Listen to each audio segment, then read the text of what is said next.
Tidur memang sangat penting. Adanya siang dan malam menunjukkan keseimbangan, agar kita dapat beraktivitas pada siang hari dan beristirahat pada malam hari. Karena itulah, kita harus selalu menjaga pola tidur kita. Tidur yang cukup dapat menjadi obat paling mujarab untuk menjaga kesehatan emosi, mental, dan tubuh. Sebaliknya, jika kita kurang tidur, berbagai penyakit akan mudah menyerang kita. Itulah sebabnya, kita harus bijak dalam mengelola waktu. Dengan begitu, kita bisa tetap produktif dan dapat tidur dengan kualitas terbaik. Saran yang bisa kamu terapkan. Berbagai penelitian telah membuktikan, tidur yang cukup dapat menjadi obat yang menyehatkan tubuh. Maka dari itu, jika kamu memang ingin memperbaiki kesehatan tubuh dan pola hidup sehat, langkah awal yang harus kamu tempuh adalah dengan memperbaiki kualitas tidurmu. Memiliki waktu tidur yang cukup akan membuat hidupmu lebih tertata dan bahagia. Memahami dampak tidur dan mimpi bagi kesehatan manusia. Selama ini, kita hanya menganggap tidur sebagai bagian dari rutinitas dan kebiasaan. Setelah seharian beraktivitas, tidur merupakan solusi tepat untuk istirahat dan memulihkan tenaga. Namun, tidur dengan waktu yang cukup ternyata memiliki dampak yang sangat besar pada kesehatan manusia. Kok bisa? Menurut penelitian yang dilakukan Profesor Matthew Walker, selaku penulis buku ini, saat kita terlalu sering begadang dan kurang tidur, lambat laun daya tahan tubuh kita akan menurun. Rutinitas tidur yang kurang dari 6 atau 7 jam setiap malamnya ternyata dapat merusak sistem imunitas. Bahkan, kurang tidur dapat membuat kita terkena Alzheimer.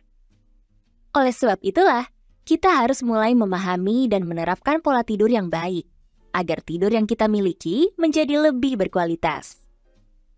Tidur bukan hanya pelepas lelah, tetapi juga sarana untuk menjaga kesehatan tubuh dan pikiran. Jika kamu ingin semakin paham kenapa tidur itu sangat penting, kamu harus mendengarkan isi materi buku ini. Kamu akan mendapat banyak wawasan baru mengenai mengapa tidur itu sangat penting. Selain itu, kamu juga dapat mengetahui tentang alasan mengapa pola tidur seseorang bisa berubah, dampak tidur bagi kesehatan tubuh, mengetahui pengaruh mimpi bagi tubuh, dan kiat agar dapat tidur nyenyak dan sehat. Tidur juga bermanfaat bagi kesehatan psikologis, karena tidur dapat mengecek ulang jalan emosi kita dan membuat kita lebih tenang. Selain bermanfaat bagi kesehatan psikologis, tidur juga dapat mengisi kembali persenjataan sistem imunitas kita. Tidur dapat melawan pertumbuhan sel-sel ganas, mencegah infeksi, dan menangkal berbagai penyakit. Waktu tidur yang cukup dapat menjaga kebugaran sistem kardiovaskular, menurunkan tekanan darah, dan menjaga kesehatan jantung. Berdasarkan penelitian terbaru, tidur adalah satu-satunya hal paling efektif yang dapat memulihkan kesehatan otak dan tubuh kita setiap hari. Nah, apakah sekarang kamu masih menganggap tidur itu hanya sekedar istirahat? Masihkah kamu ingin melanjutkan kebiasaan bergadang yang ternyata dapat merusak imunitas dan kesehatan tubuh? Berhentilah menyepelekan waktu tidurmu, karena waktu tidur yang cukup dapat membuatmu lebih sehat dan bugar. Bagaimana tubuh tahu kapan waktu terbaik untuk tidur? Mengapa kamu butuh kafein untuk melawan rasa kantuk? Mengapa kamu mengalami jet lag? Lalu, bagaimana kamu tahu kalau kamu sudah cukup tidur? Untuk menjawab pertanyaan-pertanyaan tersebut, kita harus memahami 2 faktor utama yang memengaruhi dorongan tidur. Faktor pertama adalah pengetahuan kita tentang waktu 24 jam yang kita miliki. Pengetahuan tersebut dapat memberikan sinyal dalam membedakan siang dan malam, serta kapan waktu terbaik untuk tidur. Faktor kedua adalah zat kimia dalam otak kita yang dapat menciptakan dorongan tidur atau melatonin. Semakin lama kita terjaga, dorongan untuk tidur akan tumbuh semakin tinggi, sehingga kita pun mengantuk.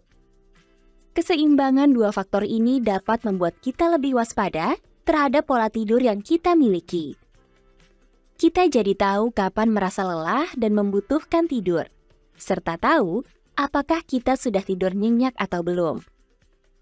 Umumnya setiap orang memiliki ritme tidur yang berbeda-beda. Kita tidak dapat menyamakan kebiasaan tidur orang lain dengan diri kita. Saat kita terbiasa memiliki jam tidur 8 jam sehari, lalu tiba-tiba jam tidur kita kurang, dampaknya kita dapat mengalami gangguan tidur. Kita jadi selalu merasa mengantuk dan sulit berkonsentrasi. Begitu pula saat kita menekan rasa kantuk yang kita miliki dengan mengonsumsi kafein, yang membuat kita lebih kuat untuk bergadang. Dampak jangka panjangnya adalah kita mengalami kesulitan tidur dan waktu tidur kita menjadi berkurang. Misalnya, pada suatu hari kamu memutuskan untuk bergadang. Adanya bantuan kafein membuatmu tetap merasa segar sampai pagi hari. Namun, menjelang siang, dorongan rasa kantuk akan membuatmu kewalahan. Dorongan itu akan terus berlanjut hingga malam. Lambat laun, kamu akan kalah dan tertidur pulas pada jam 9 malam. Lalu apa sih tanda kamu sudah memiliki waktu tidur yang cukup? Untuk mengetahui apakah kamu sudah memiliki waktu tidur yang cukup, coba renungkan beberapa pertanyaan ini. 1. Apakah kamu tidur kembali setelah pukul 10 atau 11 siang? Jika jawabanmu iya, bisa jadi kamu belum memiliki kualitas tidur yang baik. 2. Apakah kamu bisa bekerja dengan optimal tanpa kafein sebelum siang? Jika jawabanmu tidak, kamu tengah berusaha mengobati waktu tidurmu secara mandiri. 2 hal ini perlu kamu cermati agar kamu dapat memperbaiki pola tidurmu. Sederhananya, saat kita merasa lesu dan mudah tertidur pada tengah hari, atau membutuhkan asupan kafein untuk menjaga kesadaran, biasanya itu terjadi karena kita kurang tidur. Oleh sebab itu, sebaiknya mulai sekarang kamu menjaga pola tidurmu. Jangan biarkan kebiasaan buruk tidurmu merugikan dan merusak kesehatanmu. Ubah kebiasaan itu dari sekarang, selagi masih ada kesempatan. Memahami definisi tidur dan bagaimana otak menciptakan tidur. Pernahkah kamu berpikir, mengapa saat kita melihat seseorang sedang berbaring di sofa dan tidak bergerak, kita menyebutnya tertidur, bukan koma atau meninggal? Ini terjadi karena kita sudah mengenali bagaimana posisi tidur pada umumnya. Kita memahami kapan seseorang berada dalam posisi tertidur atau berada pada masa kritis. Alam bawah sadar kita telah memiliki semacam radar yang menunjukkan definisi tidur. Lalu pertanyaan kedua, bagaimana kamu tahu bahwa kamu sudah tidur? Seperti saat kita menebak seseorang tidur, kita pun memiliki kemampuan untuk memahami bahwa saat kita sudah tidak memiliki kesadaran dengan hal-hal di sekitar kita, maka saat itulah kita sedang tertidur. Secara sadar, kita sudah memahami konsep tidur. Namun, berdasarkan penelitian ilmiah tentang tidur, tidur itu sebenarnya memerlukan catatan sinyal yang menggunakan elektrode, semacam penghantar listrik di 3 area, yaitu aktivitas otak, aktivitas gerakan mata, dan aktivitas otot. 3 area itu secara bersamaan dikelompokkan dalam satu istilah, polisomnografi.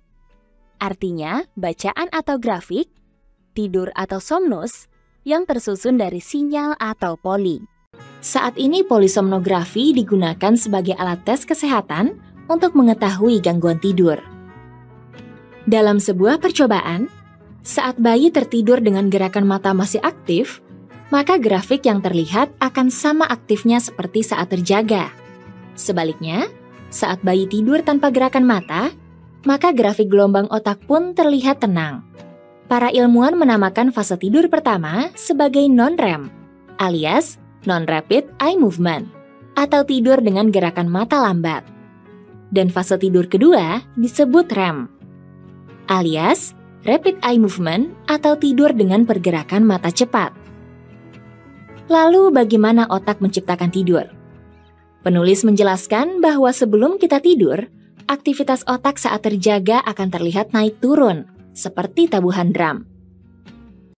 Lalu pelan-pelan setelah kita beradaptasi dengan keadaan sambil, misalnya berguling bolak-balik, kita masuk pada fase tidur-tidur ayam, atau light sleep. Lalu, kita akan masuk pada fase lebih dalam, yaitu tidur non-REM. Kemudian, tidur nyenyak akan kita capai saat memasuki tidur REM. Kebiasaan tidur dialami semua makhluk hidup. Namun, hanya manusia yang memiliki proses tidur yang berbeda.